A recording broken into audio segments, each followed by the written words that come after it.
Okay, time to do the review that I feel kind of weird about because so I'm reviewing a very intimate takeover, and what's very weird about reviewing this book is that the the author is my professor, and the only reason I'm saying this is because it just feels very odd to kind of review this. So, and it feels very odd to review it since uh, they're my professor. It feels kind of weird to me to review it, but I like reviewing books, and I want to separate. I always separate my critiques from when I'm critiquing something. It is not an attack on the author or anything. It's just my subjective reader opinion. Every review that I do in this channel is very much my subjective reader opinion. That's all it is. No, it's not. It's not that it's objectively good or bad. It's just my subjective reader opinion. So for my reader standards, some things are different, some things are not. So I just kind of want to restate that because this is a weird review to kind of record. But here is the summary for this book. She's ruthless in business, but vulnerable in his arms. Trey Devereaux is out to prove her what? Her corporate mettle to her skeptical father when she sees a chance to take control of Devereaux Inc.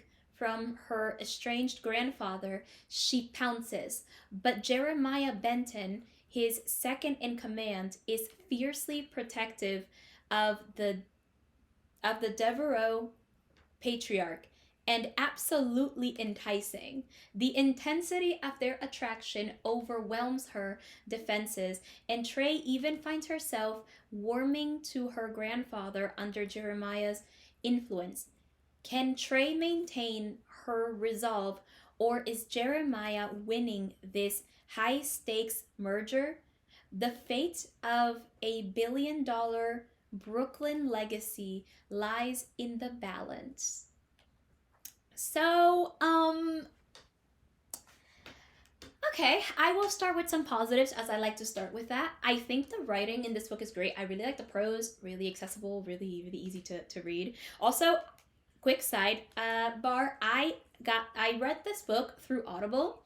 It has a great narrator. If you have the chance to like listen to the audiobook, if you have the chance to listen to the audiobook in general, just if you have the chance, I would definitely listen to the audiobook. They got a great narrator. I like this narrator. So I did I did there were aspects of this book I did enjoy, like the writing. I did enjoy the writing. I think it was the prose was great. I really like the way the story was told. It was very consistent. The story itself was very easy to read. I read it in a day. I literally read it the day of class. This was a class book, and I read it the day of class. But it was easy because I was reading in 2.5 speed, and well, 6 hour audiobook turned into like a 2.5 hour audiobook. So it wasn't so bad, right? So I think it was good. It was a great book. I think I found myself really interested in how it in like the plot itself. Um and the pacing, I feel, however, that the pacing was very fast for me. And fast pacing in stories has its pros and its cons for me as a reader. So the pros to really fast pacing of a story is that something is constantly happening. So you don't have a dull moment. Um, there is always going to be something happening. Something is going to keep you turning the pages. Something is going to keep you going to the next chapter, reading the next paragraph, and you usually don't want to put it down. At least this was the case in audio. I actually couldn't really focus very much on it in Braille. I'll be honest and say that. I don't think there was, it had nothing to do with the prose or anything. I think it was just my mood at the time. around that very week when I started reading. I think I was fine for like the first chapter, but I kind of, things kind of blurred in chapter two for me. I think I just wasn't in a place to read at the time. And also, there was also the time where it also didn't help that like the second week, so we got like, I got like the first week of class, and then the second week of class, there was no class. So I got 1 week with class and 1 week without it, and it kind of messed me up a little. So that was part of the reason I think I couldn't focus well while reading physically. That has nothing to do on the author. That just has to do with my mood. And also, it didn't help that I think the week I was gonna start reading it, where I felt kind of better to start reading, I got sick, so I really couldn't focus in Braille at all. I got sick, and it was not going to work. So I ended up just buying the book on Audible and reading it, and then I returned it because it's not a book I actually want to keep.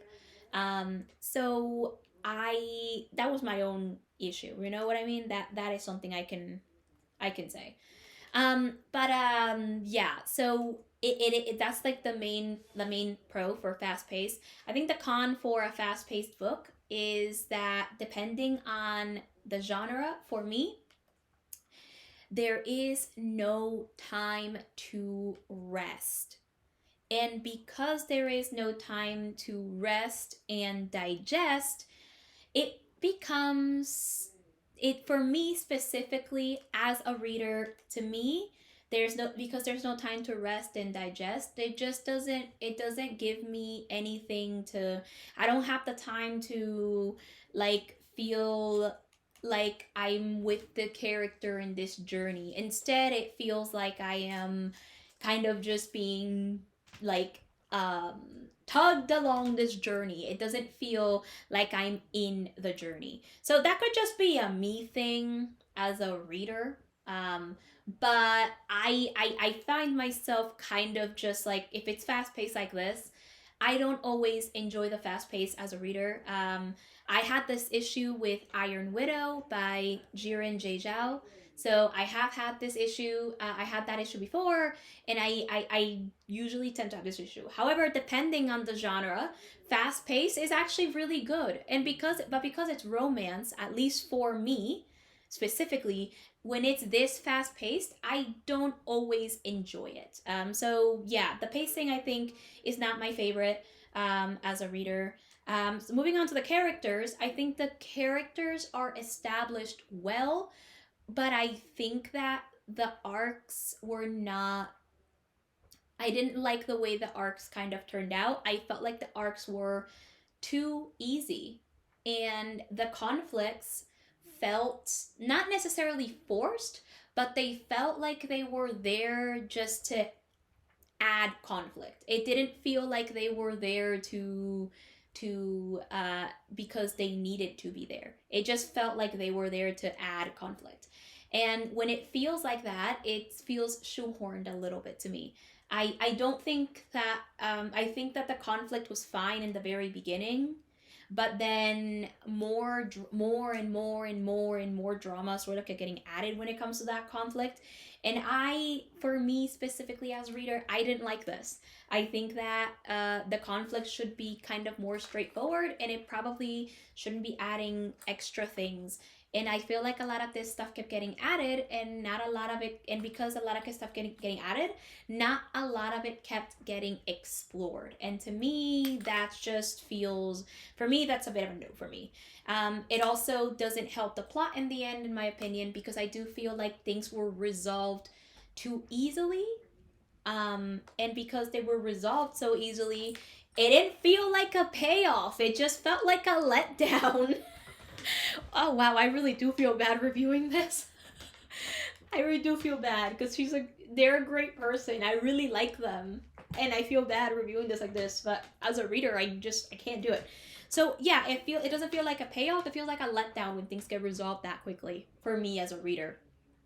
I don't know if as a writer I do a good job at resolving issues, but for me it just doesn't feel so, it feels so very, it feels very it feels extremely, it feels let down to me, especially by the end when, especially at the end, I'm not going to discuss the happily ever after era. I never fully like a happily ever after in a romance. I actually prefer the happy for now convention rather than happily ever after, because happily ever after just feels like, I don't know, I don't like it. I just don't like it. But I do love happy for now. But it ended up in a really interesting happily ever after. I mean, I feel like the romance was kind of believable, but at the same time it wasn't. I feel like they had chemistry, but the romance and how quickly they fell in love and how quickly they kind of fell for each other, and she's just like, I love him. Like the timeline, it just doesn't feel real to me. I don't have a I have a difficult time believing this romance. I really do. And the arcs didn't help it at all. So yeah. So I've given this book a bit of a scathing review, but let me know what you think in the comment section. I realize I've not been mentioning like ratings as much. I rated this book 2 stars. I liked the writing and I liked the story that it was trying to tell. However, I think it had a lot of potential and I don't think it reached its full potential, if that makes any sense. So overall, I think the story was good, but I think it had more potential than it reached. Those are my thoughts. Let me know your thoughts if you've read this book. Again, I feel really weird about it because I'm being taught by the author of this book. But I created this channel to review stuff, so yeah. Anyway, consider subscribing to this channel and to my blog.